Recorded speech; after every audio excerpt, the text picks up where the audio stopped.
Two Glocks in his milk truck, jump out, shoot my antennas to I got in the face one further, carried away in a box here, learner. Come turn up, feed him with a dot, he got set him up with a flush, he a good earner. Nowhere safe when he beef us, underground his place got deep down. Stop us on take gangsters, we are back again with another video, and today man I'm gonna show you how I produced the new song of Huncho and Nova called Switch Up together with my boys Elite 808 and Boss Beats. Listen bro, like I said at the beginning of my YouTube journey, this channel is about making fire ass beats, getting placed, flexing on the haters, standing on the just kidding. Anyways, without further ado, let's get into it. Bow. Alright, got the melody from my boy Elite 808 and this is the way it sounds.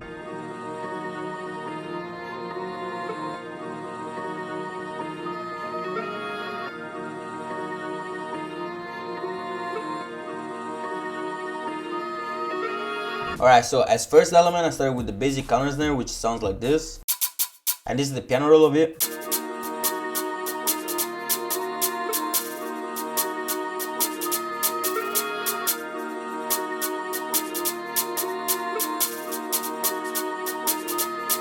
So as you can see, I played quite a lot with the notes of the piano roll. There's a lot of variations in the velocity as well, and if you notice, there's a lot of notes in between as well. We got these ones over here, these ones over here, and these ones as well, and also here. But you know, this is one of the best ways to keep things interesting and, you know, not having necessarily that classic drill, basic piano roll type of stuff, just to, you know, spice things a little bit. So for the mixing process, we have a bit of delay, but I reduced the mixing by quite a lot. It's only 12% of the mixing, so literally nothing basically, but you know, it really does make the difference. And then we have a pancake with 1/2 in the LFO. And then again, the mixing is not fully applied, there's only 20% of it. Then we got the reverb, and then lastly we have an EQ with the fab filter on the low end and the high end. Now if you notice over here, there's a little bit of stereo separation just to make sure that the sound doesn't clash too much in terms of stereo imaging and to make it a little bit wide. So next element that we have, or elements, is the snare, and we have a first snare and a second snare, and this is the first snare and this is the second one, and together this is the way they sound.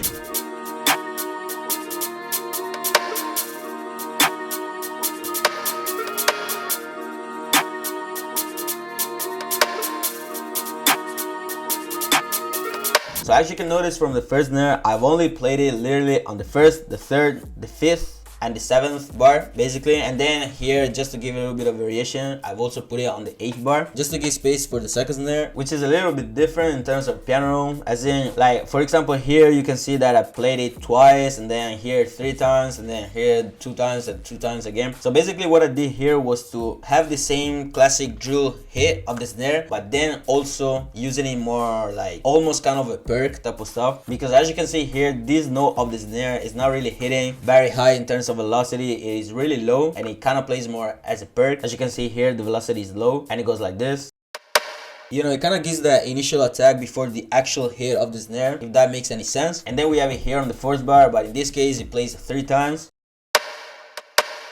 You know, it just ways to vary a little bit from the standard, you know, piano roll of the snare, the counter snare, the kick and everything in drill, just to make things more interesting. And basically altogether, this is the way they sound.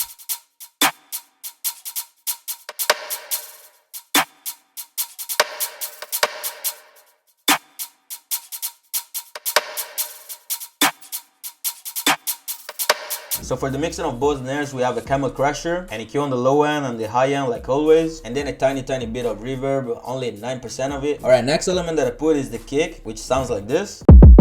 And this kick actually is the Omega one. It is just the fact that this was the original kick that then had been mixed and everything, and basically after that came out the Omega kick, legendary kick in the whole drill industry. You cannot say anything about it, you feel me? And this is the way it sounds in the beat.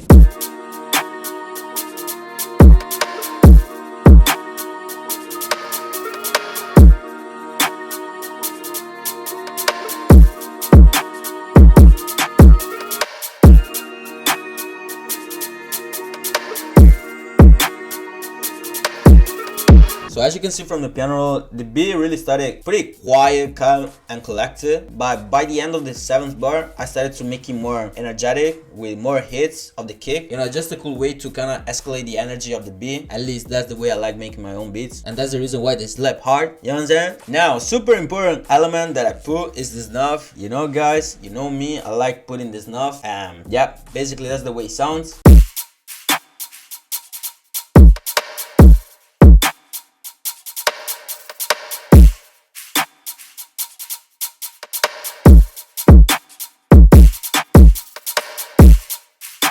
to be honest here, I didn't go too crazy. I just have it at the beginning of every fourth bar and only here. Alright, next element, super important, the 808 of course. But before discussing that, make sure to leave a like, man. Of course, leave a like and follow me on Instagram at Steppers. And if you haven't subscribed to the channel yet, make sure to do it right fucking now, man. But yeah, let's get back into it. So for the 808, we got this. Alright, super fire, super simple, nothing too crazy to say about it. I'm gonna show you the mixing process. So we have an EQ, low end, high end, simple, very basic EQ. Then we have a Maximus coupled with the ozone imager just to play around with the range of frequencies. You know, we have the low end, the mid end, the high end, and then the master. Basically, what I like to do is to listen to the array and figure out which range of frequencies I want to have in whatever part of the stereo separation. So if, for example, if I activate the solo mode and I select the low end, here I can see from the ozone imager the low end range of frequencies wherever they're playing in terms of stereo imaging. And for example, if I widen up the low end of the 808, I'm gonna notice that the frequencies will tend to be more spread out. You see what I'm saying? Like, these are all cool tricks that you can apply in whatever frequencies on any sound that you want to work with. I actually like doing it particularly with the 808 alone. I don't really like doing it with a lot of other different sounds, otherwise it will just get too long, man, and it literally is not necessary. However, with the 808, I would suggest you doing so. That's the way I make my 808 sounding so clean. So after that, we got a compressor, we got a threshold at -20 decibels and a ratio at 4. And then last but not least, we got a free limiter for the sidechain with the kick, and we got a threshold at -14 decibels, and then the ratio, bro, all the way up, man. We don't care.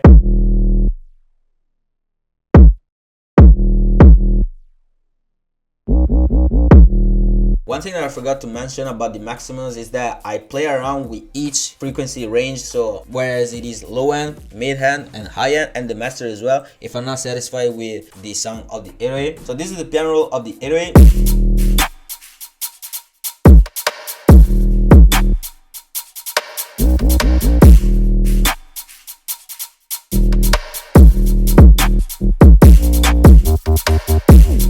So nothing too crazy to say about him. We have some slides over here. One thing that you can notice here is that the bass notes over here, I didn't play them to their full length. As you can see, there's a little bit of gap to each other. You know, it's just a cool way to give more attack and to give more energy to the 808. Also here we have some smaller notes. I can't really tell you exactly the reason why I did certain things, because if you're making beats, you already know that there's a lot of things that you do without necessarily having a logical reason behind it. Just the way they make you feel, you know, they sound good, so you just do that. And here, for example, we have a rising effect of the 808. You already know that I like doing this trick a lot. And here we have some slides. And here, something that I really like is this break of the 808 that kind of gives more impact to the subsequent part of the piano roll. You know, whereas if it was like stretched out all the way up, it would have been like this. You know, it just sounds better like this. Alright, now a fire element that I really like in this beat is the grime 808, which I don't normally put, but I really felt like in this beat it sounded very nice. And this is the grime 808. And basically this is the way I used it in the beat. This is the piano roll.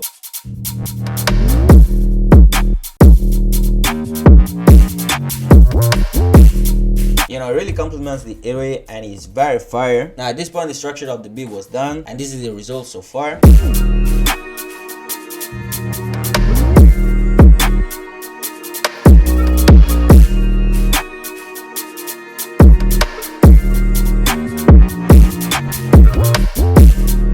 So at this point what I started to do is to place the perks, the effects, the box, and all that fancy stuff. So over here we got an open hat.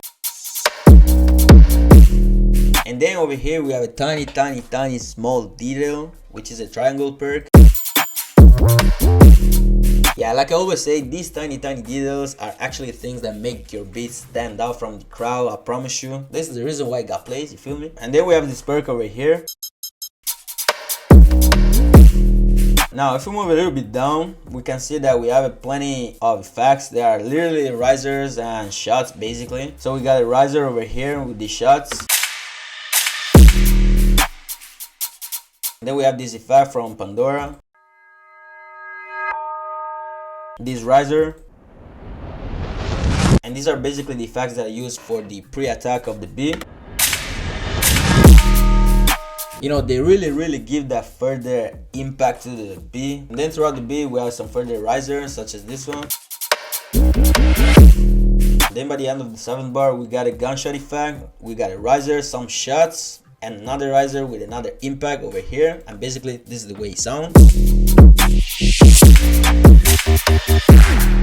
I'm gonna reveal the sauce to y'all. You know, that's the way I keep the energy throughout the entire length of the beat. So basically what you want to do by the beginning of the 7th bar, whenever you approach the 7th or 8th bar, you want to play around with quite a lot of effects. You know, I have a gunshot effect over here, we have another riser over here, we have some shots over here, another shot over here, a riser, and here it still continues for another 2 bars after the beginning of the subsequent bar. If you're catching up, bro, I know it's kind of tough to understand, but trust me, bro, when you listen to the shit that I'm talking about.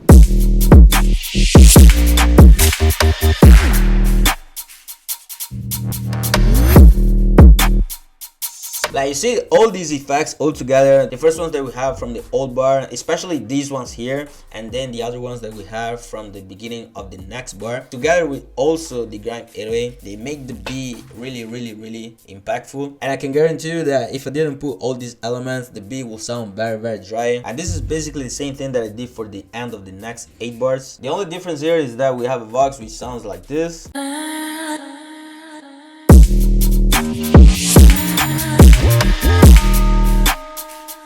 Bro, nasty, god damn it. And bro, to be honest, even if you look at the old beat, like you'll see a lot of effects, but to be honest, bro, it's always the same thing. You have risers, effects, and shots. Pretty much that's basically it. Now one last trick that I want to show you from the melody is this.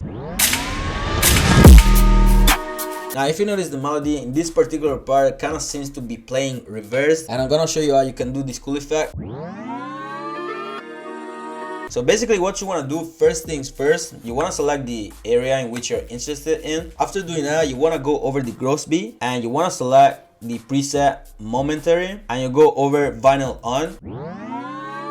So basically that's the way you do it. But now of course you want to deactivate the effect, otherwise you will just play around in a loop. You go over here and you make the automation. So you go over create automation clip, and then once you get back to the playlist, all you want to do is to lag with the right click of the mouse a point over here and you drag it down like this. And basically what will happen is that you will activate the effect from the beginning. As soon as the timeline will get to this point here, it will activate the effect, and then since you have the point that goes down to 0, as soon as the timeline gets here, the effect will get deactivated from the mixer channel, and then basically you have the effect going from 100 to 0 automatically.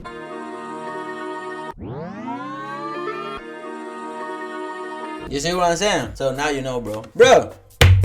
You gotta subscribe to the channel, man. Like, for real, bro. Look at the sauce that I'm spilling out, man. God damn it. Alright, bro. Thanks a lot for sticking around till the end. I'm gonna let you listen to the full beat. If you wanna support furthermore, make sure that you always, you know, bro. I keep saying it, man, but, you know, make sure, bro. Like, you won't believe the way this shit acts, bro. No cap. If you wanna support, just leave a like. Trust me, man. I'll be so glad. Anyways, bro, leave a like, leave a comment, subscribe to the channel. Make sure that you follow me on Instagram at Steppers. And, bro, if you wanna check out the Instagram post of this placement right here, make sure that you go on my Instagram. Make sure to, bro, if you want to, leave a like, leave a comment, share it with friends and everything. Oh, share it on the stories, man. I'm gonna repost you, bro. Yeah. By the way, shout out to everyone involved with the song. Shout out to Huncho, shout out to Nazanova, shout out to my boys Edie, 808 and Boss Beats. And guys, I'ma see you on the next time. Bow.